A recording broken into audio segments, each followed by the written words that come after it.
a Frenchman named Matthias Ringman, helping a German mapmaker translate Latin names on an old Roman map, visited Italy in 1503 for further research, and there he heard plenty of Italians bragging about having discovered the New World. So Matthias Ringman gave this New World the name of the Italian explorer Amerigo Vespucci, and that was how the German Waldseemüller came to use the name America for the first time on his map. And he created that map in 1507 by drawing the world on 12 wooden panels. And before that, America had just been labeled Anonymous Land. Waldseemüller had studied at the University of Freiburg, and he wanted to change the name from America after hearing criticism about the Italians getting credit for the discovery of America, but many hundreds of copies of the map had been printed and circulated and had been put into books, so the name was too well known by then to change, and Matthias lived only 3 more years after having given the name of America to the New World. Heidegger told us not to worry about being lumped into categories, nor to fear the best efforts of communists to force equality upon us, because the danger of sameness in equality was easily dissolved by the uniqueness of each individual Dasein. If language is technology, and in the danger of technology resides the rescue, then the power of the written word should be able to save us, beginning with the simple discovery that the word alcoholic is an adjective, not a noun. If one has ingested toxins, one is toxic, and if one is full of vitriol, one is vitriolic, and if one is of German extraction, one is Germanic. So the source of denial lies in not being able to tell a difference from a similarity, that same sin found living in the heart of all technology. This discovery is found by sailing the river of understanding through the 4th dimension of time, and the intrinsic danger will continue until we realize that there is an addict within each and every one of us. The 7 deadly sins make the world go around, instead of the world being flat. And the 7 deadlies are those things ready to hand that may become addictions after a certain line gets crossed, beyond which there is no going back to normal life. Addiction is an adventuring beyond the horizon, and a returning to a world that can no longer pretend to be what it once was. And recovery from addiction is either more difficult than any individual can bear, or one has not yet become an alcoholic.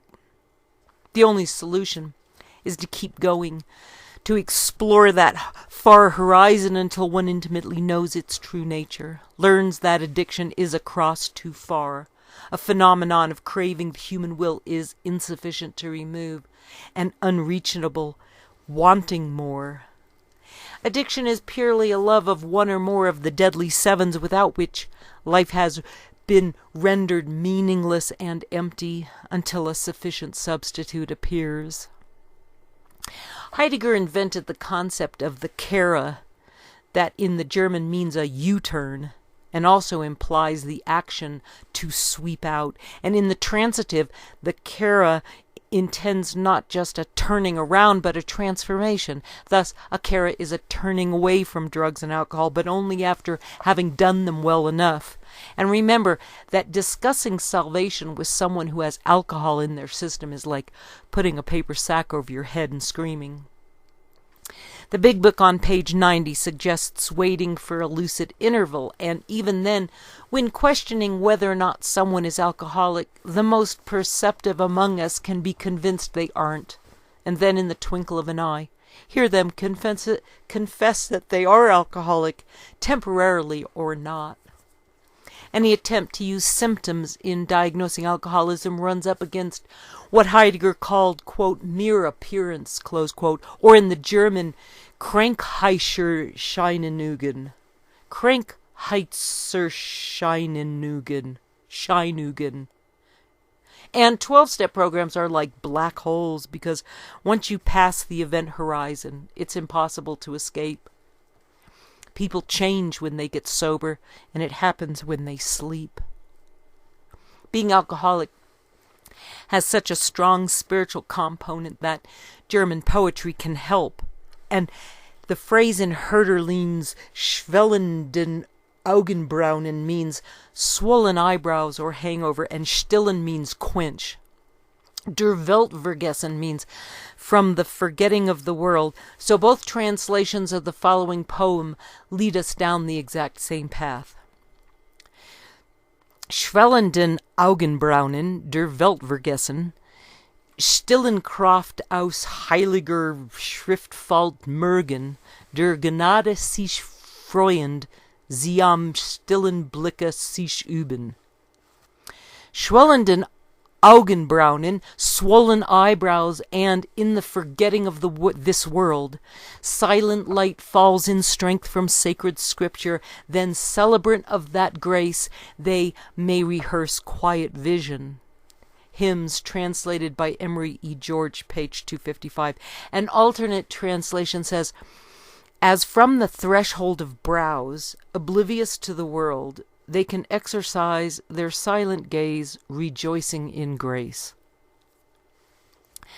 God wants to be appreciated at least half as much as an addict worships the object of their addiction. And grudging respect just isn't good enough for him, so that's why God bestows special grace upon his alcoholic children.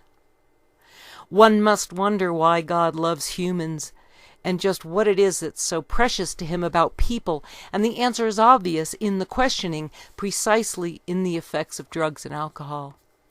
Because Jesus had a real human body, he knew the effects of alcohol and of opium, and when we eat bread in remembrance that he had a body, both before and after his death, we share in the Catholic Mass. The question, however, is certainly irrelevant, which was debated at the time of the Reformation, about the meaning of is, since neither the community nor Jesus himself had our concept of a substance. People did not ask what a thing was, but what it was for, not in what it consisted, but what was its function. Paradoxically enough, the original Aramaic sentence was most probably formulated without even using the word with which the centuries-long controversy was concerned. In the original language, Jesus would have said, "This, my body," on being a Christian, by Hans Kuhn, translated by Edward Quinn, New York Doubleday and Company, Incorporated, 1976, page 325, originally published in German under the title Christ Sign, München, R. Piper and Company, 1974. Somebody said that Lucifer fought with God because God was being too anonymous, too distant and ungodlike to fill the needs of mortals, according to Lucifer, who felt that humans needed an object to worship, so he'd volunteered himself.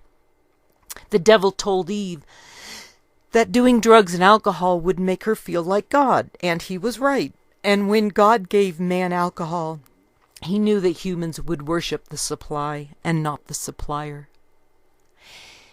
He is often perfectly sensible and well-balanced concerning everything except liquor, but in that respect he is incredibly dishonest and selfish. Alcoholics Anonymous, page 21.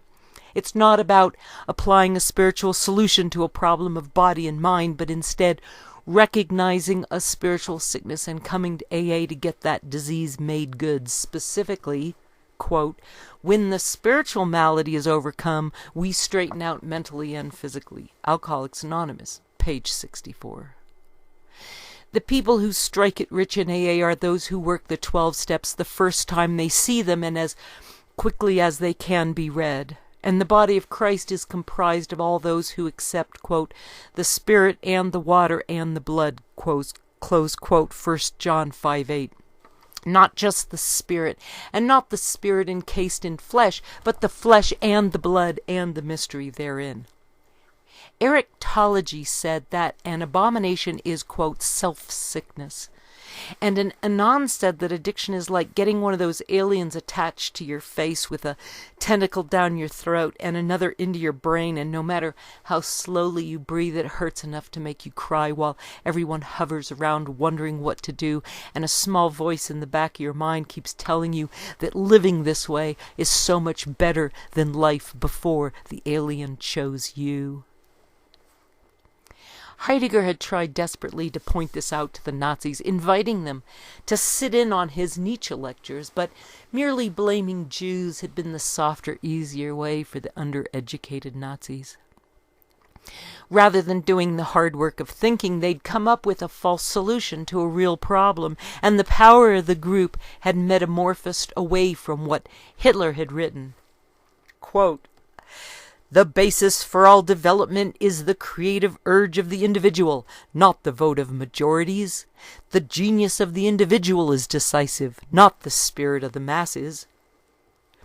Communism, Fascism, and Democracy, The Theoretical Foundations by Carl Cohen, New York Random House, 1962, page 409. It had been the collectivist half of National Socialism that had turned voluntary sacrifices in the good of the state into a compulsory regimentation of the military, where individual generals in the army had become criminals for using their own judgment.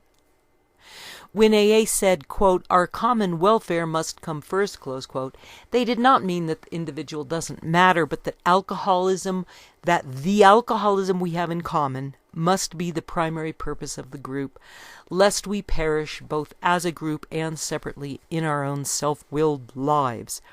Heidegger's central question, who cares, becomes the most important question of all, at the beginning and at the end, and is the trumpet call that demands an immediate response, the final roll call of conscience.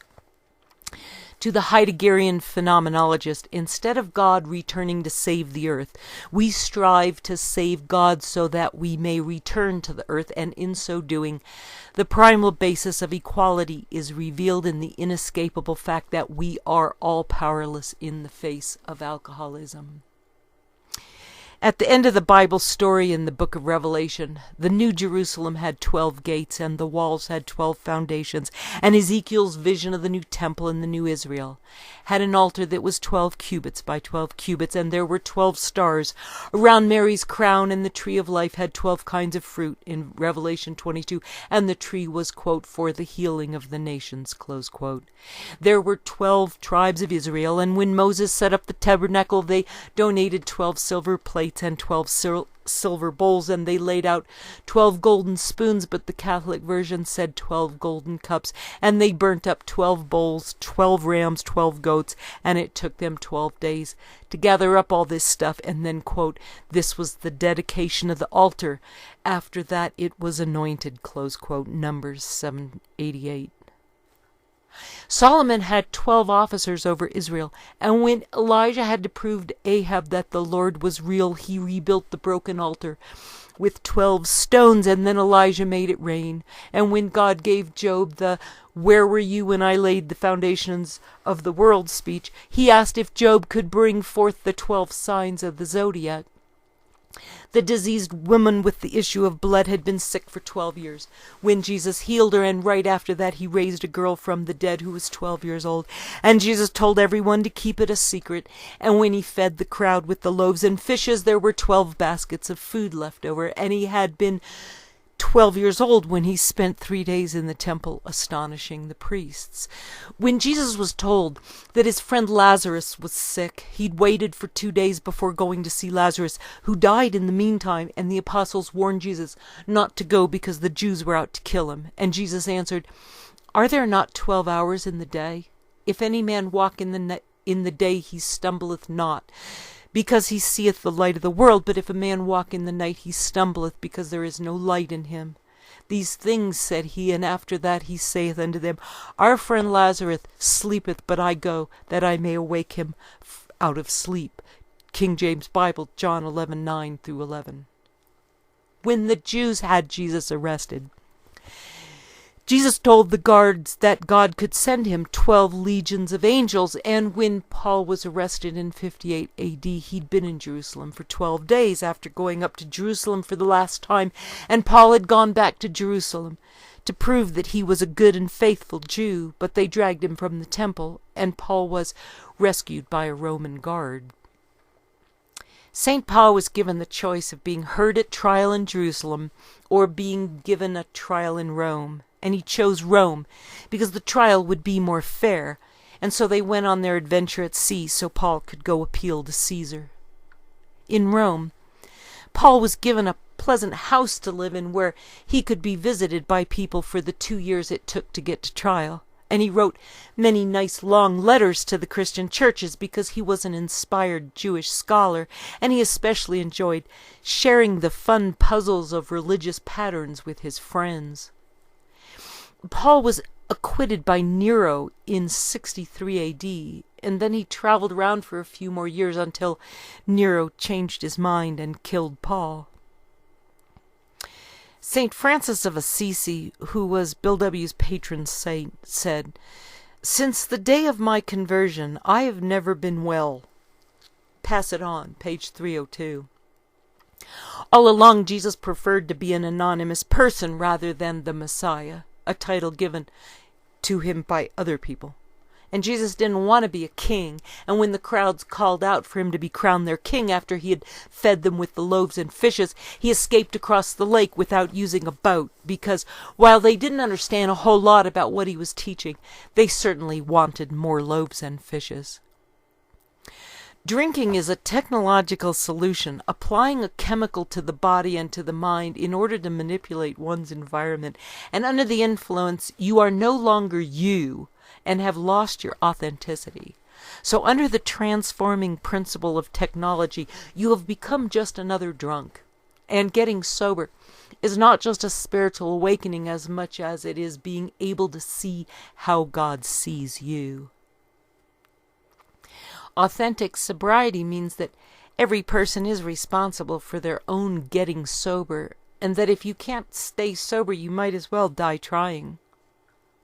Getting sober is not a getting right, but a flight over the top, not a becoming normal, but a transition into superhumanity, a being with the spiritual world. And becoming an overman is a daily process, not a permanent transformation. And to Bill W., doing what is necessary to stay sober is, quote, the proper use of the will, close quote. Alcoholics Anonymous, page 85. During Hitler's war, the world took up arms in opposition to the phrase will to power that the Nazis had been using in 1935, and while the will can be thought of as something selfish or pushy, Heidegger used the German word that meant motivation or inclination. Having a will to power implied having a conscious choice, not merely an ordinary will to have. And in phenomenology, a will to power could not be towards an other, but only towards one's own self. The will to self-overcoming. In drinking, do we have a will to power or a will to be powerless? Thereafter, is wanting to be sober like a will to sobriety, and is getting sober a matter of willpower? What's the difference between a desire to stop drinking and a willingness to be sober? Is it a will to power that keeps one from wanting to be sober, or is it a will to power when one admits that we just can't help ourselves anymore? That in our powerlessness we have been given the power to stay sober by continuing to realize that our lack of power is towards staying sober. Is it a will to power that keeps one from wanting to become sober? Or is it a will to power when one admits that we just can't help ourselves anymore? That in our powerlessness we have been given the power to stay sober by continuing to realize that our lack of power towards staying sober. Lack of power, Bill W. wrote in We Agnostics. That was our dilemma. Sobriety is a uniquely individual experience, a path each one must follow on their own, and the AAs settled on God as you understand him, which did not mean that there is more than one God, but that there is more than one individual's understanding of him. A meeting is a gathering place, a clearing space where individuals can find themselves, and where only the truly faithful believe in a desire to stop drinking. The difference between a good and a bad meeting is whether you're there to learn or there to teach, and whether you are there to get or have come to give. Christians say, without sacrifice there's no salvation, but you can't sacrifice something you never liked that much in the first place, and that is what Lent is all about, a practice run before the ultimate Passover, and sobriety without the real God is just not good enough for anyone who has truly come to know drugs and alcohol. Thus God initiates what man is powerless to provide, his own salvation. All the moral powers of the individual and all the social forms of the community will be proved inadequate, for God's salvation in Christ is the only possible plan of man's redemption. World Aflame by Billy Graham, New York Pocketbooks, Simon & Schuster, 1965-1966, page 65. The task of thinking about alcoholism is a scientific enterprise, as the big book writers wanted it to be. A thought opera of facts running like a finely tuned machine, thought paths composed just as clearly as mathematical formulas, with each paragraph true to the next in a Matryoshka doll of clear and sober thinking. More than revisionist, it is recoverist, and as we reach the end, the moral of the story is that you can find God at your own kitchen table. Thanks to Hitler, and in the best Nazi tradition, we've discovered that a Superman is a sober drunk, and thanks to Heidegger, we now know that in the darkest danger lies the rescue. If they take a look at reality, it would mean only one thing: no alcohol. A greater threat does not exist for alcoholics. The Booze Battle by Ruth Maxwell, New York, Henry Holt and Company, 1976, page 113. To quit is to cue it without the U, because it has now become an honor to be an anonner. So may God bless you and keep you until then, and to thine own self be true. St. Augustine wrote in his Confessions, "Late have I loved thee, O beauty so ancient and so new. Late have I loved thee. I was looking for thee out there, and I threw myself, deformed as I was, upon those well-formed things which thou hast made. Thou wert with me, yet I was not with thee. Thou didst send forth thy fragrance, and I drew in my breath, and now I pant for thee. I have tasted, and now I hunger and thirst. Thou didst touch me, and I was inflamed with desire for thy peace.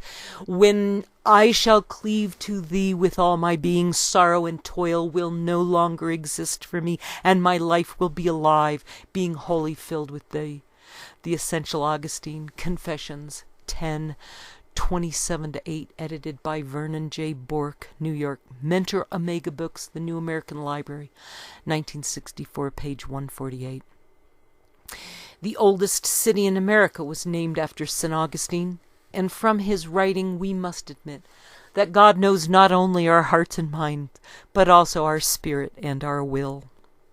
The people of the book, known as Jews, may think God is pleased if they are good, but it's not about being good. It's about embracing the mystery and enjoying the show. God has an incomparable historical perspective, since history, after all, is his story. And the Bible is an ongoing, rip-roaring revelry of revelation, and God must stay anonymous, or he stops being God. Otherwise, he would become what Heidegger called ready to hand, something malleable and changeable, like the gods of Chinese Buddhism, or something like a shot of opium, used by anyone except for people who are dying. God is a triangle in a circle, all three manifestations in one. And while those who don't believe in God may do things we see as bad behavior, they make God laugh, and that must be enough for us. To God we are silly, limited humans doing what we think is best at the time, like Jochen Piper crossing that bridge at Stavelot, or Fremont not listening to old Bill Williams, or Monty trying to do what he thought was best in order to restore the only way of life he'd ever known. And of course, there's the alcoholic, who thinks that this time it will work, that one more drink will finally quench that eternal thirst that only the deity himself can know. This brings us to a final question, and that is, what is the difference between a character defect and a mental illness? The answer is that, quote, Bill had this to say about paid missionaries and why he didn't want them. Now, it is an undoubted fact that professionalism in spiritual matters has too often limited the spread of real understanding and practical application. The modern world has little time for paid emissaries of God, notwithstanding a deep yearning for the Rock of Ages. Pass it on, page 323. As the hart panteth after the running brooks, so panteth my soul after thee, O God. King James Bible, Psalms 42:1.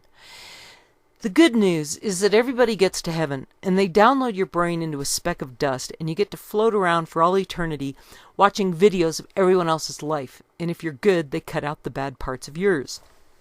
It's not just the pictures, but we get to know how they felt at the time, and every once in a while they make us vote on something. To get into the front row seats, it's not what you do that wins you that special place, but what they've done to you, and the difference between heaven and hell is whether you're laughing with us or burning in shame. From Stavelot to Liège was 20 miles as the bird flies, and there was a statue of Charlemagne right in the center of Liège. And halfway there from Stavelot, where Piper had crossed the fateful bridge over the Amblève River, there was a cave at Belle-Roche, 10 miles up from where the Amblève flowed into the Meuse at Liège. And in this Belle-Roche cave near Sprimont, human remains were found estimated to be from 500,000 years ago, the oldest known habitation of human beings in Europe. Those people had been living there on the Amblève near Sprimont well before Belgium split into Austria and Neustria, when the Austrasia and Neustria, when the Germans conquered Rome. And the name Sprimont was described in records kept in the Abbey of Stavelot as meaning the mountain of the spear or the lance. The Mont part did not just mean mountain, but had implied something holy or sacred, and the Romans interpreted the Belgian word mont as being mountain, because Romans and Greeks worshipped their gods at the top of high hills, and they knew the ancient Belgians thought Sprimont was sacred, so the Romans had translated the word as Mount Spear or Sprimont. The Urantia book said that the Somme River is the only river in Europe that has not changed from before the glacial age redesigned the face of Europe, which is why so much evidence of early man has been found along its banks. And the Somme was not only a crucial battleground for Henry VIII and his revolutionary Church of England, but the Somme was also the largest and costliest battle of the Great War when the British were fighting the Germans on French soil. The first day of the Battle of the Somme was the worst day in the history of the British Army, and that battle was where tanks had been used for the first time, and few British troops even reached the front lines after almost 20,000 of them were killed in action, and in the end, even though the men advanced a full 6 miles, they had failed to seize any of their objectives. The Urantia book said that the Somme was the place where the Vikings had finally subdued the Blue Men by using superior military strategy, and the Vikings had then absorbed the best of their genetic stock. And the Viking hero from these invasions had been named Thor, and he had directed that all captives deemed to be inferior were to be anonymously drowned in the river Somme. Eons after the Vikings had continued onwards to sail up every river in Russia from the Black Sea and down every river in Russia from the White Sea, the Soviet Red Army arrived in Germany in February of 1945, and they overran the Project Risa tunnels, where 350,000 cubic feet of earth had been excavated by tens of thousands of concentration camp prisoners. The huge Project Risa tunnel complex was 50 miles southeast of Prague, and it had been cut out of solid rock underneath several castles, including Fürstenstein Castle in Silesia and Jedlinka Palace in Tannhausen. and the tunnels had been designed to store golden Jewish treasure, and 1/3 of the tunnels were finished with concrete walls, and most of them were accessible by railroad. Project Risa would have been a success except that the Americans interfered with the plan, and the Jew communists coughed up a lot of treasure. 12,000 kilos of gold and silver wedding rings, 6,000 gold pocket watches, 13,000 gold crucifixes, 40,000 Russian gold coins, 15,000 Austrian gold coins, 5,000 American gold coins and British gold sovereigns, 5,000 kilos of gold scrap, and 5,000 kilos of dental gold with parts of teeth and jawbones still attached. There was also piles of cash, including $300,000 in U.S. gold notes, along with countless kilos of jewelry, precious stones, and heirloom tableware, all counted up following the final entry of D+335 on Ike's official calendar, marking the end of the war. London, Friday, March 3, 1944. The Prime Minister has taken the position that either the RAF Bomber Command should be independent of the Supreme Commander's control, but to work in conjunction with him and his forces, or only a part of Bomber Command would be under his control. The PM wanted to conduct his own private war if he chose. Ike told the PM at one of the 2 meetings last week that if the British insisted on this less than all-out effort for Overlord, then he would, quote, simply have to go home, close quote. The Americans, he maintained, now have a much larger air force in the UK than even the British, have thrown all their air force into the Supreme Command, and he could not face the US Chiefs of Staff if the British hold out this important striking force. Ike did not care if the PM wished to hold Coastal Command under separate control, but he insisted that Bomber Command be directed through the organization of the Supreme Commander as envisioned by the directive of the Combined Chiefs. My 3 Years with Eisenhower, the personal diary of Captain Harry C. Butcher, USNR Naval Aide to General Eisenhower, 1942 to 1945, by Harry Butcher, New York, Simon & Schuster, 1946, page 498.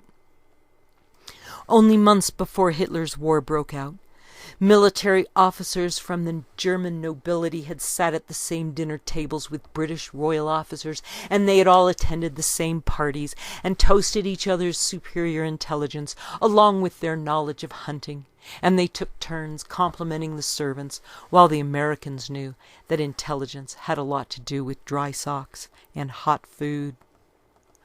Britain had wanted to use Hitler to squash the Russians, and Hitler had great success right up until Dunkirk, when he was given an ultimatum that he could either take Britain by force and face the unpleasant wrath of a resentful population, or he could agree to the British request for regime change in Russia, after which the King of England would make Hitler a knight of the realm and become his best friend, and the assassination attempts against Hitler did not commence until the Germans began to fail against the Russian army. The officer corps of the British Army was comprised of the elite who were trained at the same schools attended by the nobility, and Kim Philby had been born in 1912 in India, where his British father was stationed. And Kim Philby grew up playing with Indian children, and he spoke Hindi before he spoke English, and he learned to ride motorcycles from his Indian playmates.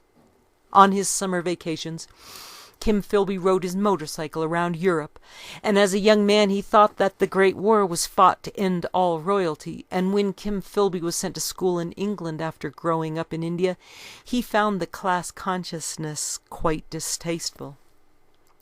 Kim Philby did not fit in with the royal officers who'd grown up learning the insider world of hunting skills and the mores of commanding servants and the art of administering the affairs of others for whom they had no personal concern.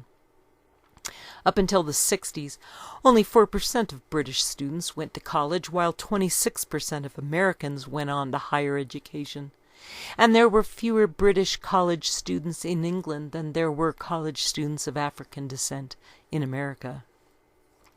Class stratification in Britain was guaranteed by the lack of access to education, and during Hitler's war, these British officers just naturally followed Monty from disaster to disaster, as though it were some kind of profound sporting contest conducted by the best modern warriors of their class of people. Kim Philby's father spoke 7 languages, and he'd been sent to Iraq as the finance minister who was in charge of Lawrence of Arabia's uprising against the Ottoman Turks.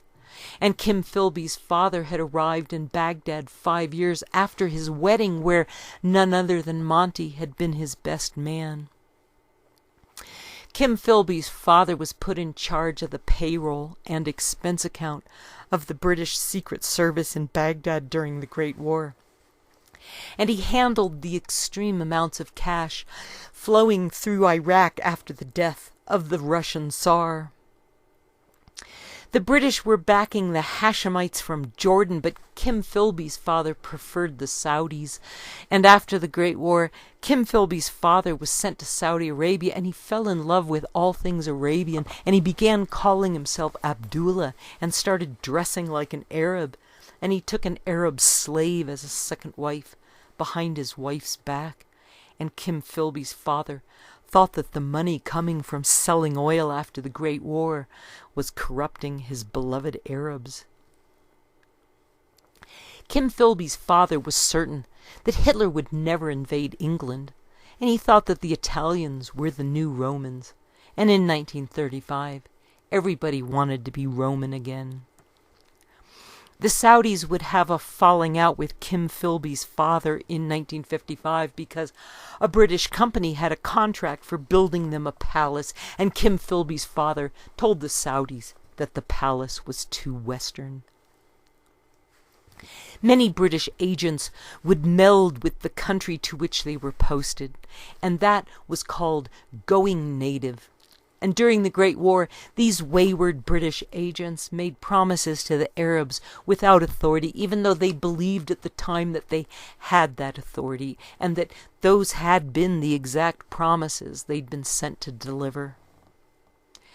In the fallout after the war, many would feign desertion when the British government betrayed them. And it wasn't that these renegades despised England so much as it was that their lives had become seriously intertwined with the natives. And when British policy turned out to be different than the given promises, they needed to defend themselves, when the truth was usually that the British government was just house poor. Britain had always been at war with the uncivilized world, and they saw themselves as apart from the natives, as superior, based mainly on the technology of the English language, especially when it came to words committed onto paper. And this was precisely the danger in technology that Heidegger would warn about. Exile from the British court had always been severe punishment, because it meant having to learn a different language. But what choice did the British have in the face of History Anonymous?